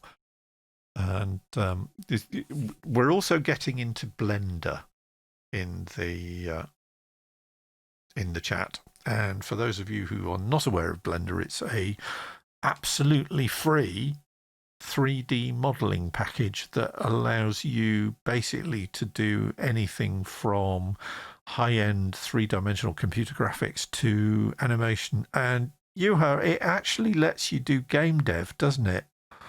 I've had a copy on my machine downstairs, and that is one of the pieces of software that struggles with the amount of memory that I have on the machine downstairs, which is why I am somewhat peeved that I haven't had my memory upgrade delivered for these two machines yet. But I even bought a book on Teach Yourself Blender, and I've done a few bits and pieces. I actually created a couple of logos for my website, and they were so cheesy that I kid you not, I have not dared use them. I even had a three-dimensional HFO headfirst only logo animation, and yeah, I'm not good enough yet, but there could well be, rather than the hand-drawn graphics that you see at the beginnings and ends of these shows, eventually in some distant future I will have taught myself enough of Blender to actually have proper three-dimensional graphics on the credits at the end of the show. Maybe that's a goal that I set myself for next year. Maybe it's a goal that I just very, very quietly ignore and pretend I never actually set it in the first place. But yes, flute and clarinet are sort of the same timbre, and oboe and bassoon are sort of the same nasal timbre. Flute and oboe are higher register, and clarinet and bassoon are lower register. Exactly so.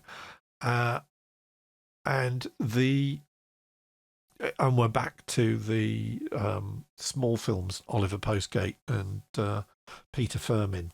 And for those of you who did not grow up in the UK, you're thinking, what has that got to do with bassoons? And all I will say is small films music, which was, I can't remember the guy's name who worked with Peter Firmin who did the music, but features bassoon very heavily, and it's sort of neo-prog folk, but they were doing this in the late 50s and early 60s, and it is just glorious, glorious music.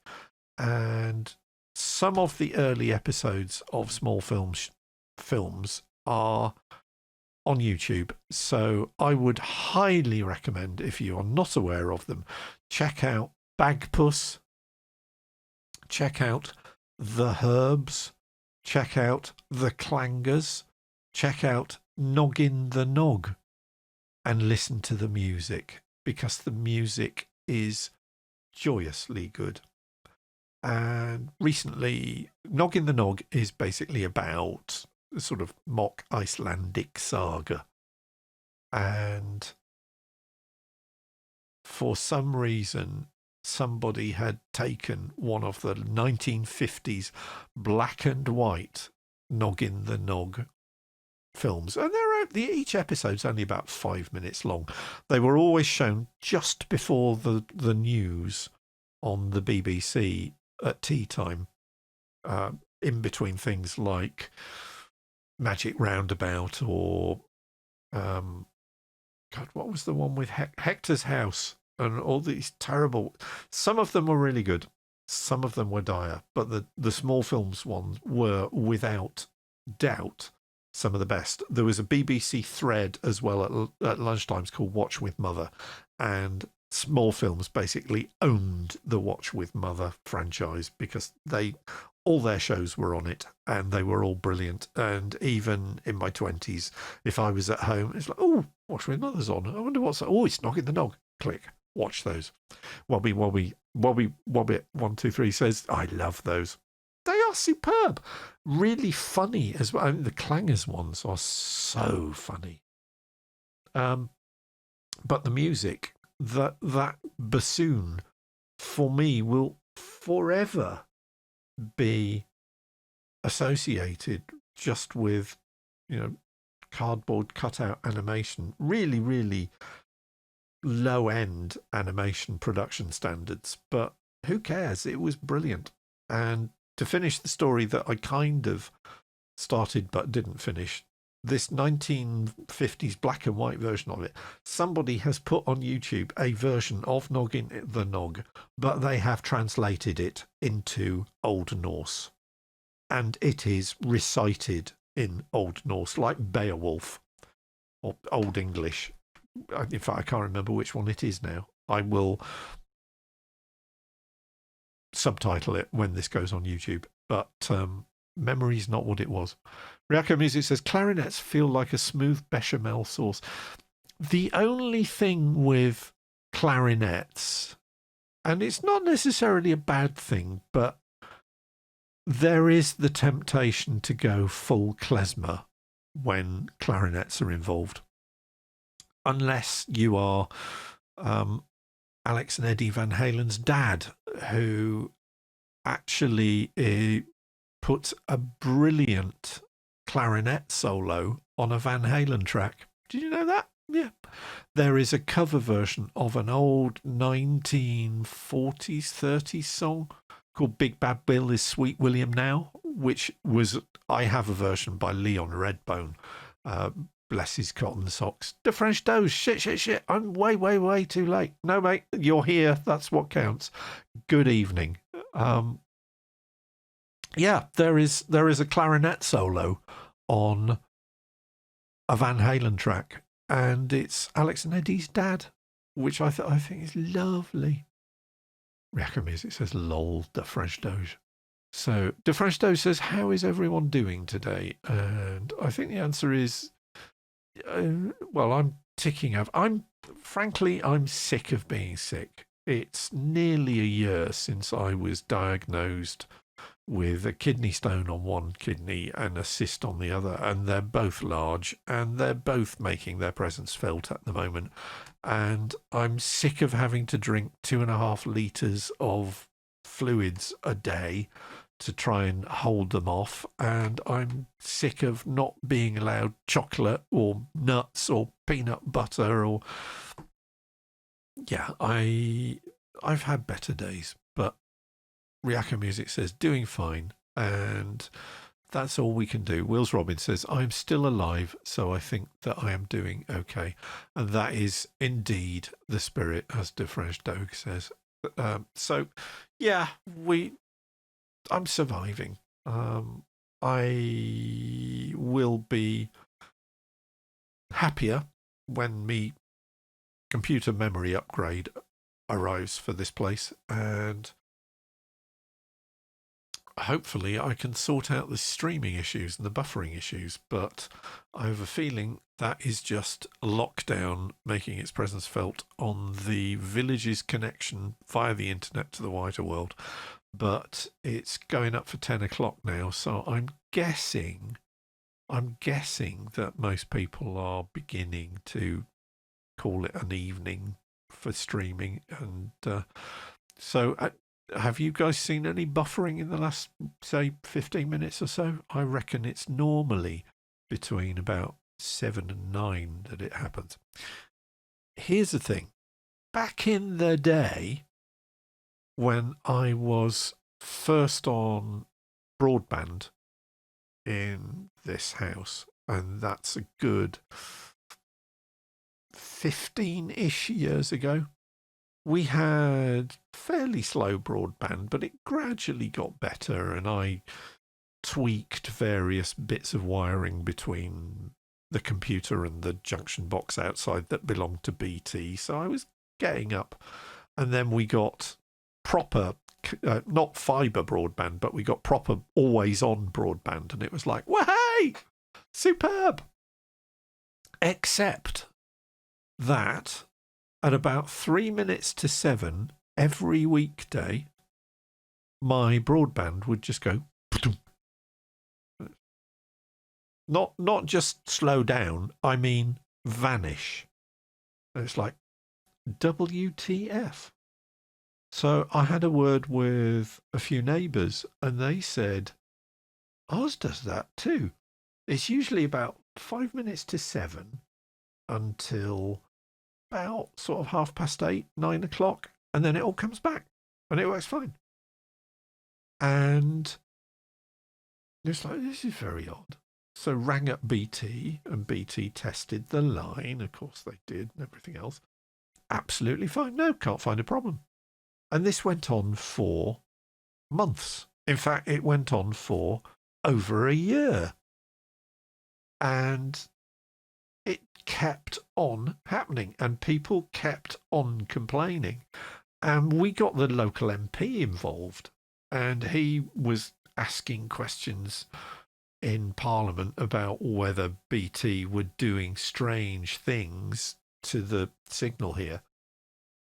And eventually, BT sent in their radio interference unit, and that was, believe it or not, an interference unit that my father worked on before I was born up in Lancashire, because he worked for post office telephones.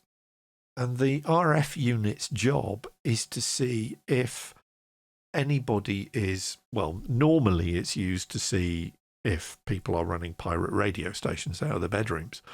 But to cut a long story short, we had some neighbours with a venerable old black and white television set. And every time they switched this black and white television set on to watch the Channel 4 news at 7 p.m. on weekdays, a faulty circuit in this television set emitted a radio signal at just the right frequency to kill every broadband signal in the wires to people's houses in a 500-metre radius. So BT had a little conversation with them and said, I think you really ought to probably upgrade that television. Just don't use it anymore. And suddenly, all our internet problems went away. So Wobby says, the speed thing only seems to happen with music for me. I think it's I'm guessing that something on Twitch probably has kind of an interesting algorithm that says, if this is speech, then I can drop most of it and still it'll remain comprehensible. But it can't do that with music, so it takes up more bandwidth. So I reckon it compresses speech in a different way to compressing music. And the compressing music way is kind of maybe broken at low bandwidths. Just a guess. Wills Robin says, well, streams use the UDP protocol usually, so both video and audio packets can fall away. Yeah, I think there's a lot of packets going missing this evening. Let's put it like this. Right. Have I got? No, that was it. That was the last track that I have for you this week. So, well, I suppose we were going. When did I start? 7:30. So it's coming up on 10 o'clock. So 2 hours and a bit seems about right. Yellow Aries says, oh, maybe they have an algorithm that checks if it's copyrighted music. No. I got a very, very grovelling email from Twitch this morning, which basically said, yeah, we've messed up. But this was about DMCA takedown notices. And so, and actually, Yuhai, you may be affected by this because they are saying that sometime last year, the music businesses all decided to start issuing takedown notices to Twitch for any Twitch artist who streams music in their live streams or has background music by other artists in their live streams. So it's fine if it's your own music. So obviously, we're good to go here. But if you're using or just playing, or even if it's just playing on a radio in the back of your room somewhere, then Twitch are basically saying, look, we're getting really hassled by the record labels, and we are going to help you to basically edit that out of your archive streams. Because Twitch's initial response to this wave of takedown notices was to just say, okay, yeah, you've just got to delete all your old streams. So they're trying to be a lot smarter about it now. But there are a lot of people out there who have been using background music by other artists, and they are likely to have issues with copyright on that. And I get it, but I guess it's this whole thing of fair use. And to be honest, the way the record companies approach the matter is about as subtle as a kick in the balls. And there was a guy who uploaded to YouTube 5 hours of static, literally just static, that fizz, white noise that he'd recorded from his television. And he got a takedown notice for it because it breached somebody's copyright. That's how insane the music business is, as if you didn't already know. Ryako Music says, I play my own crap, so it's all good. Yeah, same, exactly. I mean, if nobody else is going to play my stuff, I am going to take the opportunity to play my stuff to other people, especially if I've got an audience of people in the chat who are there, who are obviously listening to it, for which I am eternally grateful. And I will continue to be eternally grateful, at least until Sunday, when I will be back with the Is It Form Yet show number 6. Can't believe we've been doing this 6 weeks already. And that means it's 6 weeks since 5090 drew to a close. It is kind of still 80-ish days until February album writing month starts again. We will get there somehow. I will be talking and griping, probably at length, on why people seem to think that financial accounting software and how to use it is the primary focus of interest for everybody on the February album writing month forums, because QuickBooks and Intuit and everything, we get spam on an almost daily basis now on the Form forums, and Form doesn't start for 80 days. What is it going to be like in February? I had a conversation with Helen on Facebook, or Helen's evil twin on Facebook, and she was going, well, yeah, it probably will tail off when we get closer to being the forums, but it's out of season. So her suggestion was that we actually closed the forums for sign-ups between like May and January so that people just don't come in and crap stuff all over the forums, but we'll see. So yes, I will be back on Sunday at 2100 Greenwich Mean Time. Yes, we're back on Greenwich Mean Time. British summertime is over for another year. It's nearly winter. It was -3 here last week. It's warmed up a bit now. Had a massive storm come through last night that was blowing all the bins round the cul-de-sac, and apparently we're going to get another one on Saturday. So it's battening down the hatches. I'll probably be in here for the most of the weekend, so I should have some more music to show or play for you on Sunday. So I hope you'll join me on Sunday night, 2100 BST, 2200 European time. Other times are available where you are. DeFreshdo says, I'll be there on Sunday. Good to hear it, mate. Until then, wear a damn mask, please. Look after yourselves. Stay sane, stay healthy, stay well. And as I surreptitiously move the mouse over to switch the scenes to the end credits, I will simply wish you a very, very good weekend, and I'll see you on Sunday.